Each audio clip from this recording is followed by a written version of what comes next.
Alright, this is Nolan Lure, and today what I'm going to do is talk about some leveling abilities for World of Warcraft since Cataclysm came out, and there's actually different talent changes and everything like that. So if you're starting out with a rogue and you're level 1 and everything, at least starting out, I got a lot of questions, they're asking which way should I go. And starting out, I'd actually go into the combat spec, and therefore you're just going to go with the improved sinister strike for your first 3 points.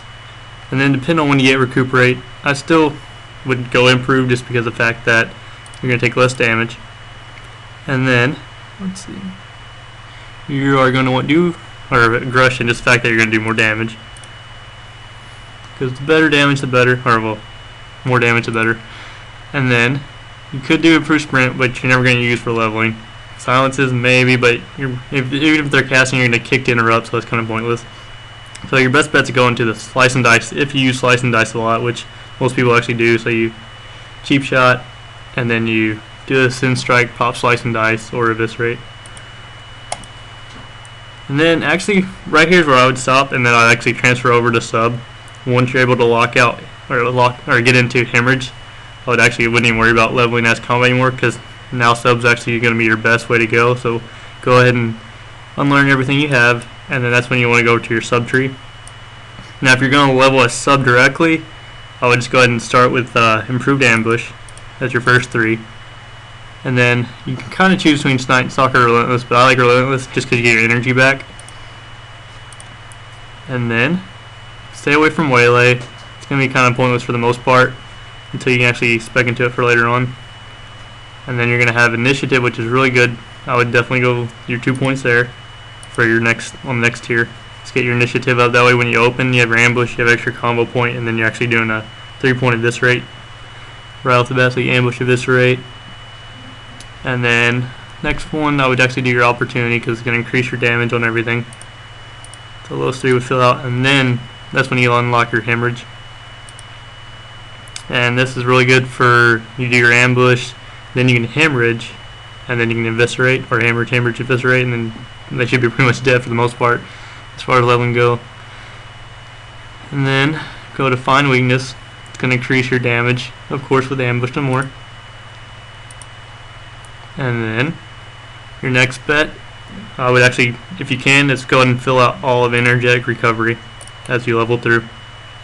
Or you can do 2, and then actually, yeah, I would do that. Grab your 2 there, and then grab premeditation. That way when you open, you can pop your recuperate, and this will actually give you your energy as you're killing.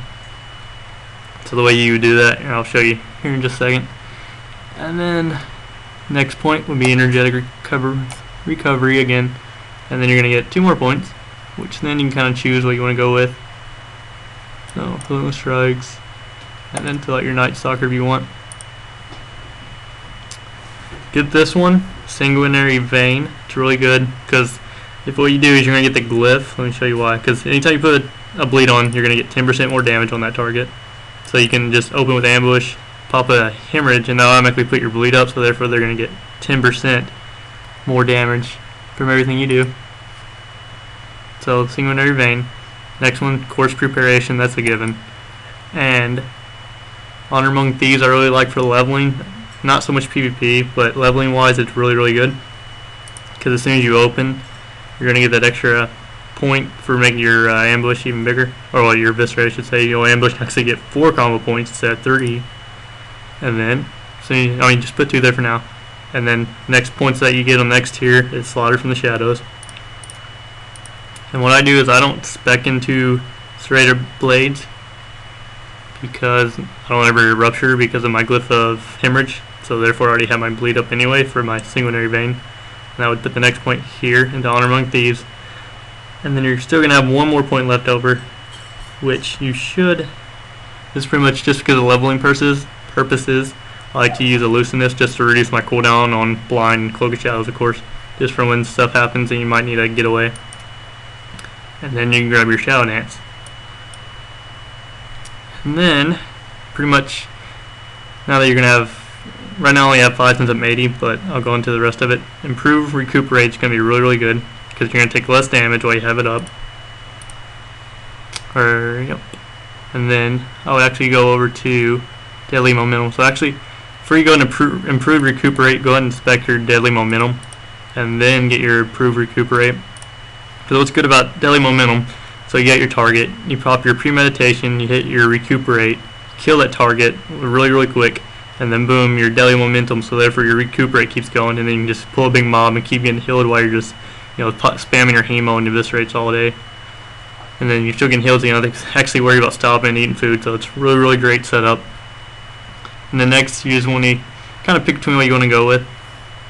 I would actually do the coup de grace for my next talent, just because I like eviscerate damage. I like to go ambush, eviscerate. And then as you get your next talents, you're going to have 5 more. So I would go ahead and do 2 here, do your coup de grace, 2 more there, and then I would fill up my lethality tree for my extra hemorrhage damage. So hopefully that gives you an idea of what's the best way to level, the sub. First, if you want, start out combat, and then once you're able to get hemorrhage, then go and break over to the sub tree, and that's when I would start using those talent points there. Sub definitely with just the opening damage, the quick burst, it's going to be the easiest way to level, especially since the glyphings they've changed with that sanguinary vein and hemorrhage, just really awesome. Oh, another glyph I use is for blind. What's good about blind is if you have the hemorrhage glyph, you get that bleed on there, and then you can blind them, take off your damage over time, and you can still get away, and that way if you don't have advantage, you can just run away and then re-stealth, reset everything. So that's a really good thought too. Hopefully this will actually answer your problems with starting out from level 1, where to begin when you actually start unlocking your talents and everything. So there you go. And again, my name is Nolan Lure. I hope you subscribe to my video list, and I'm going to be putting up a whole bunch more videos as time comes.